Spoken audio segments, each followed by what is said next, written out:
Hermosa durmiente.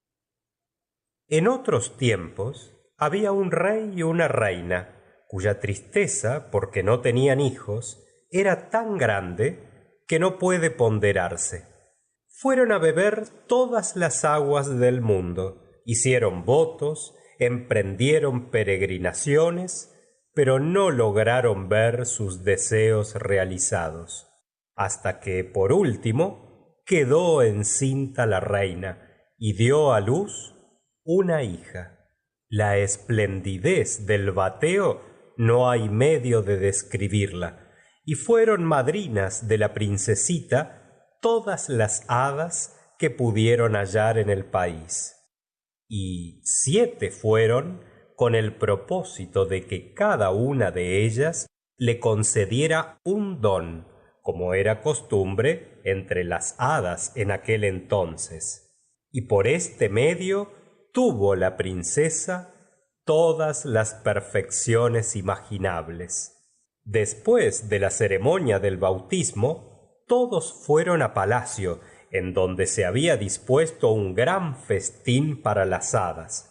Delante de cada una se puso un magnífico cubierto con un estuche de oro macizo, en el que había una cuchara, un tenedor y un cuchillo de oro fino, guarnecido de diamantes y rubíes. En el momento de sentarse a la mesa, vieron entrar una vieja hada que no había sido invitada, debido a que durante más de 50 años no había salido de una torre y se la creía muerta o encantada. Mandó el rey que le pusieran un cubierto, pero no hubo medio de darle un estuche de oro macizo como a las otras, porque sólo se había ordenado construir 7 para las 7 hadas. Creyó la vieja que se la despreciaba y gruñó entre dientes algunas amenazas. Una de las hadas jóvenes que estaba a su lado oyóla y, temiendo que concediese algún don dañino a la princesita, en cuanto se levantaron de la mesa, fue a esconderse detrás de un tapiz para hablar la última y poder reparar hasta donde le fuera posible el daño que hiciera la vieja. Comenzaron las hadas a conceder sus dones a la recién nacida. La más joven dijo que sería la mujer más hermosa del mundo. La que le siguió añadió que sería buena como un ángel. Gracias al don de la tercera, la princesita debía mostrar admirable gracia en cuanto hiciere: bailar bien, según el don de la cuarta; cantar como un ruiseñor, según el de la quinta; y tocar con extrema perfección todos los instrumentos, según el de la sexta. Llególe la vez a la vieja hada, la que dijo, temblándole la cabeza más a impulsos del despecho que de la vejez, que la princesita se heriría la mano con un huso y moriría de la herida. Este terrible don a todos estremeció y no hubo quien no llorase. Entonces fue cuando salió de detrás del tapiz la joven hada y pronunció en voz alta estas palabras: Tranquilizaos, rey y reina, vuestra hija no morirá de la herida. Verdad es que no tengo bastante poder para deshacer del todo lo que ha hecho mi compañera. La princesa se herirá la mano con un huso, pero en vez de morir, sólo caerá en un tan profundo sueño que durará 100 años, al cabo de los cuales vendrá a despertarla el hijo de un rey. Deseoso el monarca de evitar la desgracia anunciada por la vieja, mandó publicar acto continuo un edicto prohibiendo hilar con huso, así como guardarlos en las casas, bajo pena de la vida.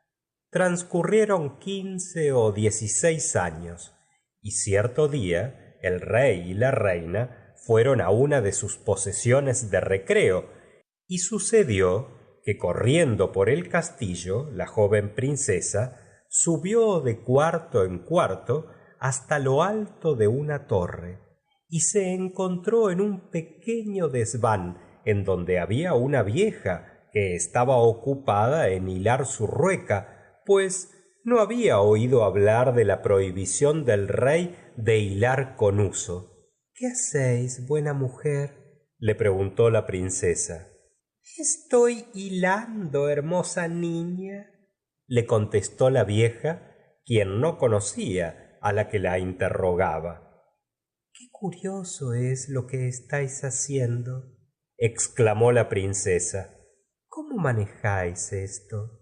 Dádmelo, que quiero ver si sé hacer lo que vos. Como era muy vivaracha, algo aturdida, y además el decreto de las hadas así lo ordenaba, en cuanto hubo cogido el uso, se hirió con él la mano y cayó sin sentido. Muy espantada, la vieja comenzó a dar voces pidiendo socorro. De todas partes acudieron, rociaron con agua la cara de la princesa, le desabrocharon el vestido, le dieron golpes en las manos, le frotaron las sienes con agua de la reina de Hungría, pero nada era bastante a hacerla volver en sí. Entonces el rey, que al ruido había subido al desván, recordó la predicción de las hadas, y reflexionando que lo sucedido era inevitable, puesto que aquellas lo habían dicho, dispuso que la princesa fuera llevada a un hermoso cuarto del palacio y puesta en una cama con adornos de oro y plata. Tan hermosa estaba que cualquiera al verla hubiese creído estar viendo un ángel, pues su desmayo no la había hecho perder el vivo color de su tez. Sonrosadas tenía las mejillas y sus labios asemejaban coral. Sólo tenía los ojos cerrados, pero se la oía respirar dulcemente, lo que demostraba que no estaba muerta. Mandó el rey que la dejaran dormir tranquila hasta que sonara la hora de su despertar. La buena hada, que le había salvado la vida condenándola a dormir 100 años, estaba en el reino de Pamplinga, que distaba de allí 12.000 leguas, cuando le ocurrió el accidente a la princesa. Pero bastó un momento para que de él tuviese aviso por un diminuto enano que calzaba botas, con las cuales a cada paso recorría 7 leguas. Púsose inmediatamente en marcha la hada, y al cabo de una hora viéronla llegar en un carro de fuego tirado por dragones. Fue el rey a ofrecerle la mano para que bajara del carro, y el hada aprobó cuanto se había hecho, y como era en extremo previsora, le dijo que cuando la princesa despertara se encontraría muy apurada si se hallaba sola en el viejo castillo. He aquí lo que hizo. Excepción hecha del rey y la reina, tocó con su varilla a todos los que se encontraban en el castillo: ayas, damas de honor, camareras, gentiles hombres, oficiales, mayordomos, cocineros, marmitones, recaderos, guardias, suizos, pajes y lacayos. También tocó los caballos que había en las cuadras, y a los palafreneros, a los enormes mastines del corral y a la diminuta Tití, perrita de la princesa, que estaba cerca de ella encima de la cama.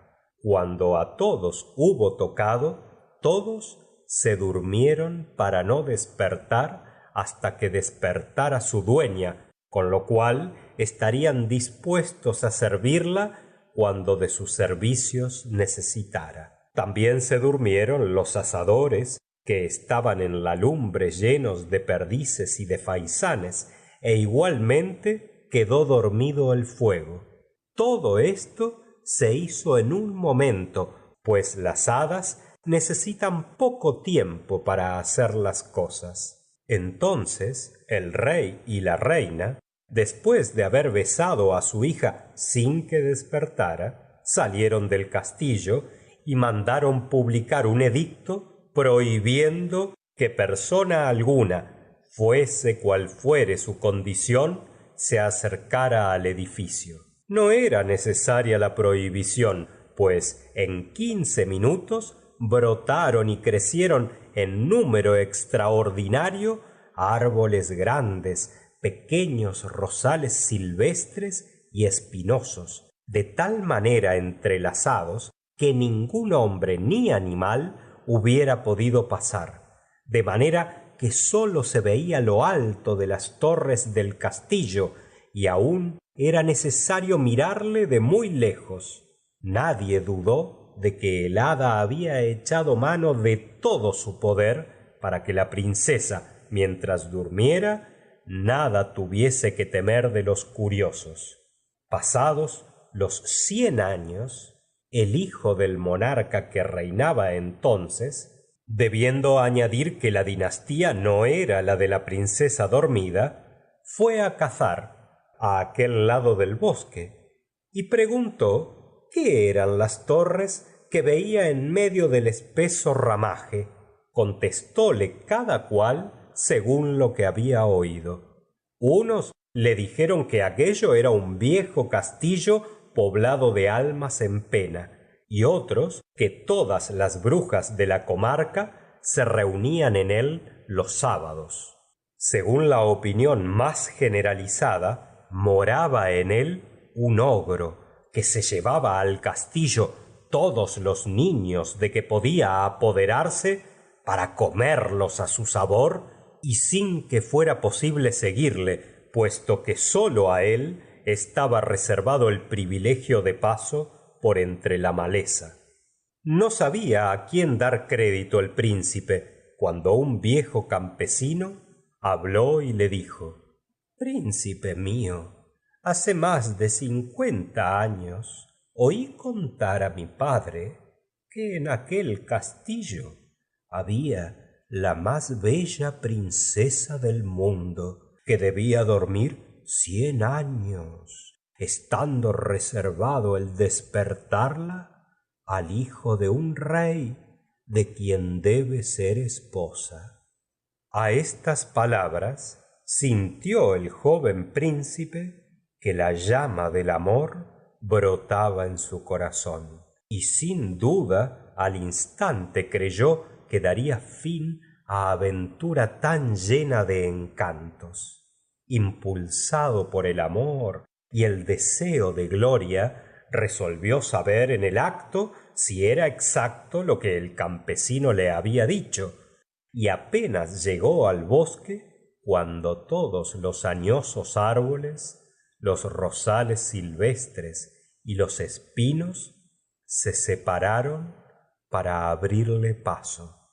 Caminó hacia el castillo, que veía al extremo de una larga alameda en la que penetró, quedando muy sorprendido al observar que los de su comitiva no habían podido seguirle porque los árboles volvieron a recobrar su posición natural y a cerrar el paso en cuanto hubo pasado. No por eso dejó de continuar su camino, pues un príncipe joven y enamorado siempre es valiente. Penetró en un extremo del patio y el espectáculo que a su vista se presentó era capaz de helar de miedo.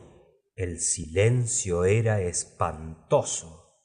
Veíase en todas partes la imagen de la muerte, y la mirada tropezaba en cuerpos de hombres y animales que parecían estar privados de vida, pero bastóle fijarse en la nariz de berenjena y en los encendidos carrillos de los suizos para comprender que sólo estaban dormidos. Además, los vasos en los que se veían restos de vino decían que se habían dormido bebiendo.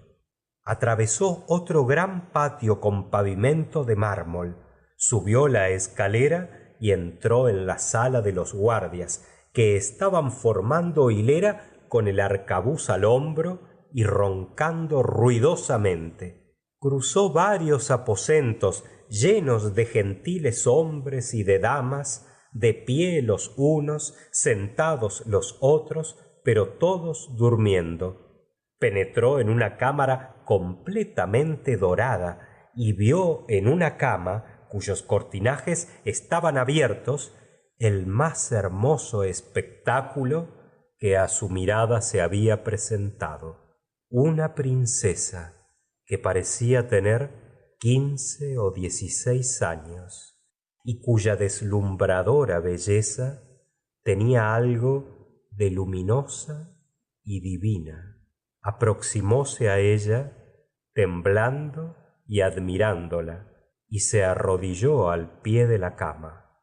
Como había sonado la hora en que debía tener fin el encantamiento, la princesa despertó y mirándole con tiernos ojos, le dijo: ¿Sois vos, príncipe mío? ¿Cuánto os habéis hecho esperar? Y llenaron de contento al príncipe tales palabras, y más aún la manera como fueron dichas. No sabía cómo demostrarle su alegría y agradecimiento, y le aseguró que la amaba más que a sí mismo. Mal hilvanadas salieron las palabras de los labios de ambos, pero a esto se debió que fueran más atractivas, pues poca elocuencia es señal de mucho amor. La confusión del hijo del rey era mayor que la de la princesa, cosa que no ha de sorprender, pues ella había tenido tiempo de pensar en lo que le diría, pues se supone, aunque nada de ello indique la historia, que la buena hada le había procurado el placer de agradables sueños durante los 100 años que estuvo dormida. 4 horas hablaron y no se dijeron la mitad de las cosas que querían decirse. El encantamiento del palacio cesó al mismo tiempo que el de la princesa, y cada cual pensó en cumplir con sus deberes, pero como no todos estaban enamorados, su primera sensación fue la del hambre, que sensiblemente les aguijoneaba. La dama de honor, hambrienta como las demás, se impacientó y dijo a la princesa que la comida estaba servida. El príncipe la ayudó a levantarse. Estaba vestida con mucha magnificencia, pero guardóse de decirle que su traza y tocado se parecían a los de su abuela y que la moda del cuello que llevaba había pasado hacía mucho tiempo, pero su vestido y adornos en nada disminuían su belleza. Pasaron a un salón con espejos, y en él cenaron, servidos por los gentiles hombres de la princesa. Los músicos tocaron con los violines y los oboes antiguas piezas, pero muy bonitas, por más que hiciera 100 años que nadie las tocaba. Y después de haber cenado, casóles sin pérdida de tiempo el gran limosnero en la capilla del castillo. Al día siguiente, el príncipe volvió a la ciudad, en donde su padre debía estar con cuidado por su ausencia. Le dijo que, cazando, se había perdido en el bosque y había pasado la noche en la choza de un carbonero que le había dado pan negro y queso para cenar. El rey, su padre, que era muy bonachón, le creyó, pero no del todo su madre, al ver que casi todos los días iba a cazar y que siempre tenía una excusa a mano cuando pasaba fuera 2 o 3 noches. y supuso que se trataba de amores. El príncipe vivió con la princesa más de 2 años y tuvo de ella 2 hijos, una niña llamada Aurora y el segundo un niño al que pusieron por nombre Día, pues aún parecía más hermoso que su hermana. La reina hizo varias tentativas para que su hijo le revelara su secreto, pero el príncipe no se atrevió a confiárselo, porque, si bien la amaba, le temía por proceder de raza de ogros, a pesar de lo cual el rey había casado con ella porque su fortuna era grande. Además, se murmuraba en la corte, pero en voz muy baja, que tenía las inclinaciones de los ogros y que, al ver pasar los niños, con mucha dificultad lograba contenerse el deseo de devorarlos. A esto se debió que el príncipe nada le dijera. Pero al cabo de 2 años murió el rey, y al subir su hijo al trono, declaró públicamente su matrimonio y fue con gran ceremonia a buscar a la reina su esposa a su castillo. La recepción que le hicieron en la ciudad, que era la capital, cuando se presentó en medio de sus 2 hijos, fue magnífica. Algún tiempo después, el príncipe fue a guerrear contra su vecino, el emperador Cantagallos. Confió la regencia a la reina madre y le recomendó mucho a su mujer y a sus hijos. Debía guerrear todo el verano y en cuanto estuvo fuera, la reina madre envió su nuera y sus nietos a una casa de campo que había en el bosque, para poder satisfacer con mayor libertad sus horribles apetitos. Algunos días después fue a la casa de campo y por la noche dijo a su mayordomo: «Mañana quiero comerme a Aurora». «¡Ay, señora!», exclamó el mayordomo. «Lo quiero», contestó la reina con tono de ogra que desea devorar carne fresca, «y quiero comerla en salsa picante». El pobre hombre comprendió que no había que andarse con bromas con la ogra. Tomó un enorme cuchillo y subió al cuarto de la pequeña Aurora. Tenía entonces 4 años y al verle corrió hacia él saltando y riendo, le abrazó y le pidió un caramelo. El mayordomo se puso a llorar, se le escapó el cuchillo y bajó al corral, degolló un cordero y lo aderezó con una salsa tan rica que la reina le dijo que nunca había comido cosa mejor. Al mismo tiempo, el mayordomo llevó la pequeña Aurora a su mujer para ocultarla en su casa, que estaba situada a un extremo del corral. 8 días después, aquella mala reina dijo a su mayordomo: «Para cenar quiero comerme a mi nieto Día». El mayordomo no replicó porque ya tenía formado el propósito de engañarla como la otra vez. Fue en busca del niño y hallóle con un diminuto florete en la mano, ensayándose en la esgrima con un mono, a pesar de que sólo tenía 3 años. Llevóle a su mujer, que le ocultó junto con Aurora, y el mayordomo sirvió a la reina madre un cabritillo muy tierno que halló sabrosísimo.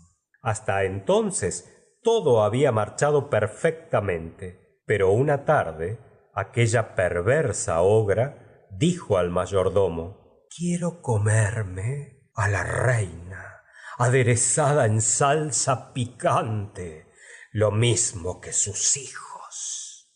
El buen hombre quedó aplastado, no sabiendo cómo engañarla. La joven reina tenía 20 años, sin contar los 100 que había pasado durmiendo.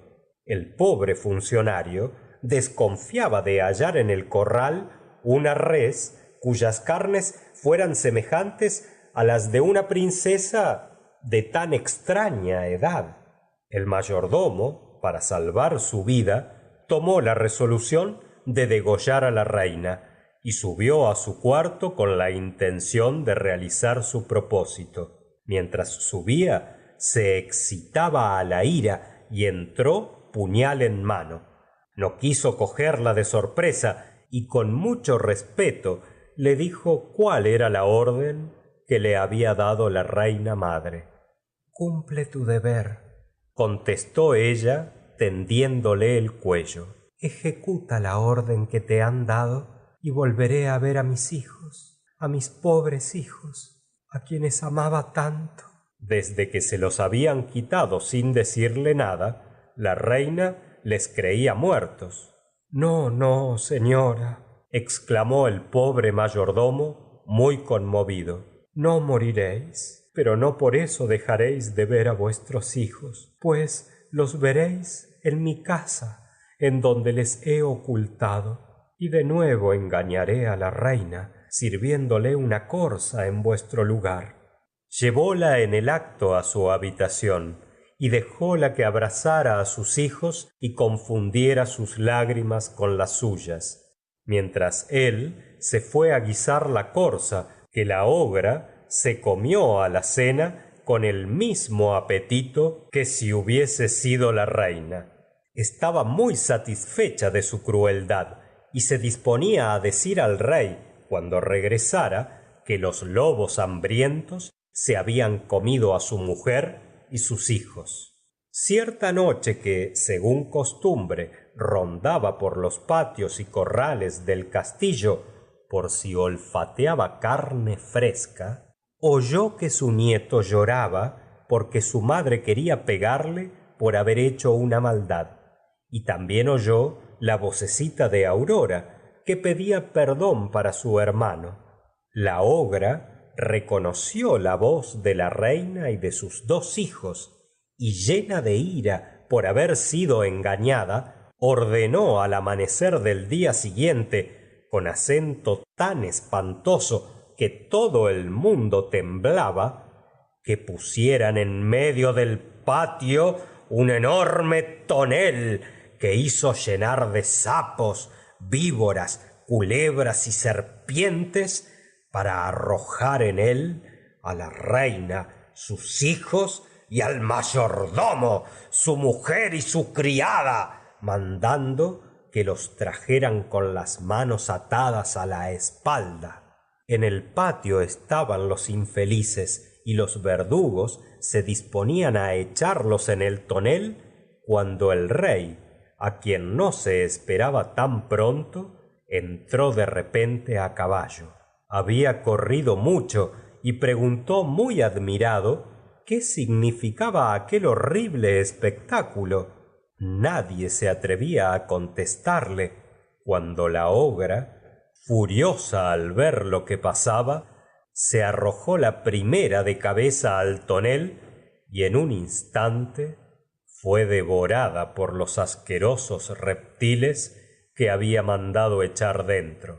El rey no dejó de sentir disgusto, pues era su madre, pero pronto se consoló con su hermosa mujer y sus hijos. Moraleja: cosa por demás sabida es que el esperar no agrada, pero el que más se apresura no es el que más trecho avanza, que para hacer ciertas cosas se requiere tiempo y calma. Cierto que esperar un novio 100 años, espera es magna.